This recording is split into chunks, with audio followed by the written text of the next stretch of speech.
Welcome, ladies and gentlemen. Janet Ouko is now coming out very clear and deconstructing the Nairobi Governor Johnson Sakaja. And according to Janet Ouko, she is saying that Sakaja have seriously failed the people of Nairobi. And whatever we are now experiencing, though the rainfall is beyond human being expectation, but the government can now regulate and control the drainage. But she's now saying that Sakaja is not having interest to assist the people of Nairobi. Speaking in an interview at Citizen TV, remember Janet Ouko was once Nairobi Women Rep 2017. She was contesting for that, if I'm not wrong. She's now saying that the people of Nairobi must now wake up from their slumber and prepare for the best election 2027.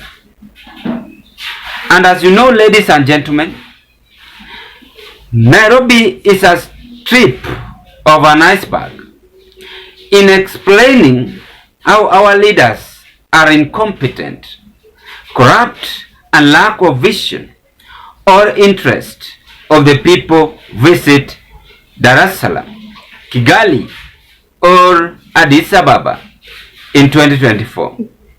And you will not wear lagging behind. Nairobi, or major town in Kenya, needs a leader that doesn't play politics, as we have seen, how politics influence how they perform. That is Nairobi. Today I have decided to analyze the city of Nairobi and want to find out what might be the mistake which Sakaja will do, and again mistake which Sakaja have done, and as the people of Nairobi have automatically accepted Sakaja's governorship. Be very serious as Nairobians. We made our bed, we lay on it properly. We have insisted for a very long time on people that do not have any experience of managing anything, let alone managing the biggest city in Eastern Africa. Those are the people that we have insisted ourselves that these are the people that we want to manage the city. Then we come back and ask them complex questions. No, let us contend with the drama. Let us contend with the PR stints, because that is what it is for us. And I think we've said this severally, that big coalitions, because the issue of a governor is not like the issue of an MCA that can be influenced at a village level. Voters have got nothing to do with deciding who becomes the governor. It is actually the big coalitions that decide for us who is going to be the governor, who is going to be the senator, who is going to be the women rep, and so on and so forth. So the least we are expecting for now, we are expecting the UDA part of this bargain to take responsibility for the kind of leadership that they have ensured seats at City Hall. We are not expecting them to be complaining with us as we complain. We are expecting them to do something. If they really feel that this governor is not articulating the UDA manifesto, is not doing as is supposed to be done, then there is something that we are expecting them to do.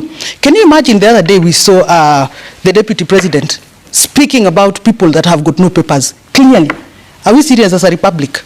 So you have it, you know too well. This particular coalition went all the way to ensure that people possess papers that they do right now. 2 years shy, we are now here crying and saying people who have fake degrees to vacate office. Are you kidding us? We see. What do you mean with that? That they went all out to ensure people who don't have papers have? Yes, these issues are some. I know you're being very judicious, but it is in the public domain that the governor of Nairobi had issues with their academic certificates. Those are issues that are out there. There were those issues. So if really you're a political party that believes in the role, the role of that particular administration is clearing people.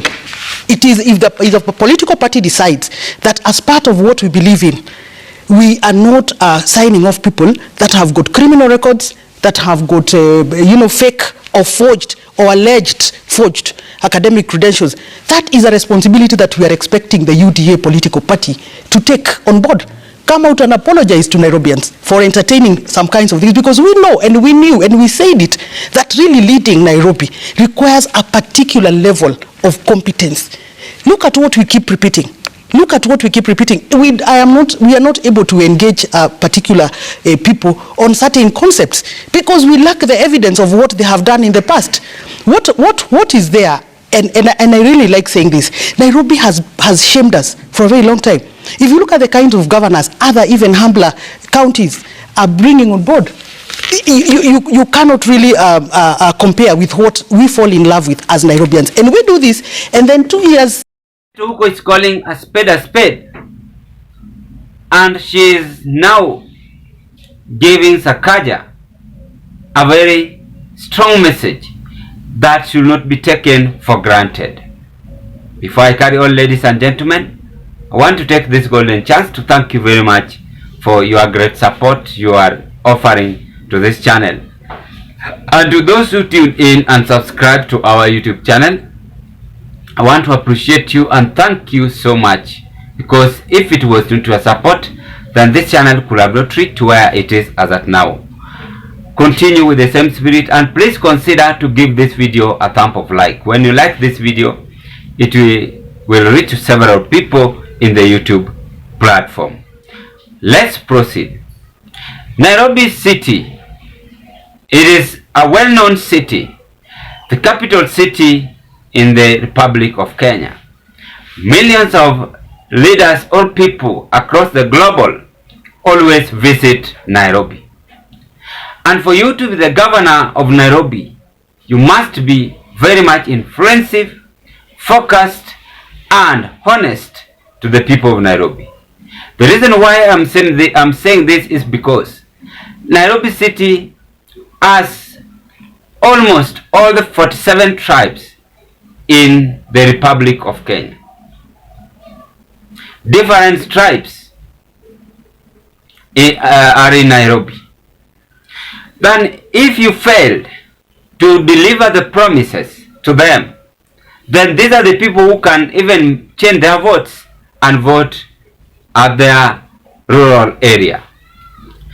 I analyzed Johnson Sakaja meeting with Raila Odinga, and Raila supported Sakaja, which is true. I've even confirmed. But why do you think Janet Ouko is coming with this message to Sakaja? She has slapped Sakaja because Sakaja have failed on some areas. For instance, the flood which is now taking place in Thika Road or in Mombasa Road. For those who have watched the news, for those who have been in Nairobi for several years,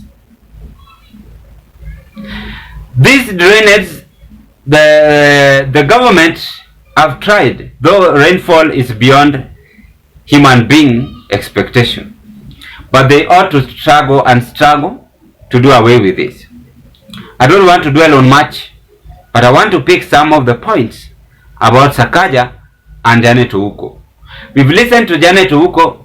She has mentioned about certificate of Sakaja. She has mentioned about how Sakaja is working as the governor. But she is raising alarm to the people of Nairobi that they must be serious on the next election. Why do you think Janet Ouko is saying that? She's saying that because maybe Sakaja failed to work to the people of Nairobi. The truth of the matter is that Sakaja have not done 85% as he promised the people of Nairobi. So these are the challenges affecting Sakaja. One is corruption. As Nairobi is the capital city, there is too many corruption taking place in Nairobi. The Kanjo who are disturbing the people in Nairobi city. Number two, theft cases is very rampant in Nairobi. So Sakaja must also work hand on hand with the current interior security to ensure that Nairobi city is safe.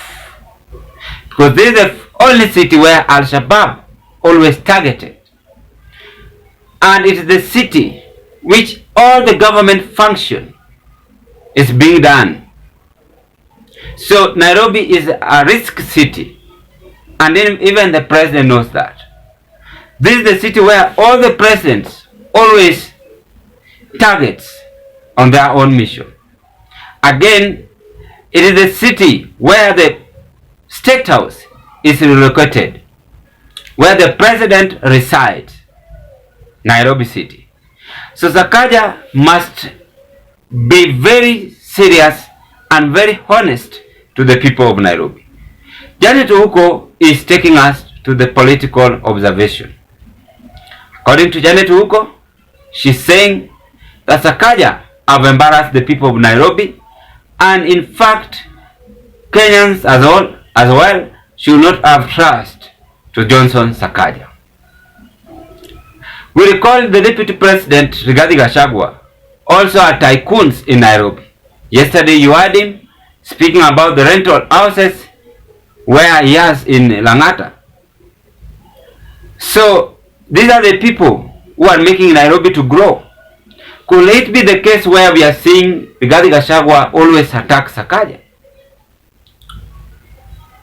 So Sakaja must be aware that people are rallying behind him, and he should be very much attentive and alert on whatever he is doing. His deputy is very inactive.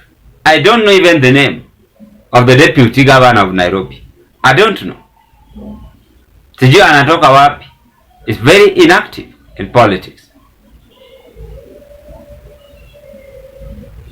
So that is whatever Janet Ouko have come to deconstruct Johnson Sakaja. Ladies and gentlemen, allow me to end this analysis at this point, as I am eagerly waiting for your opinion at the comments section below. What I know is that President Ruto is going to ensure Sakaja retain the seat.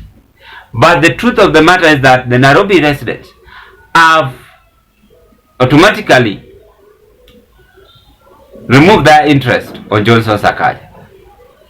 If you follow that, you will see it if it is true. This marks the end of our analysis. Bye bye, as you hope to meet on another political discussion. Sakaja must change. #.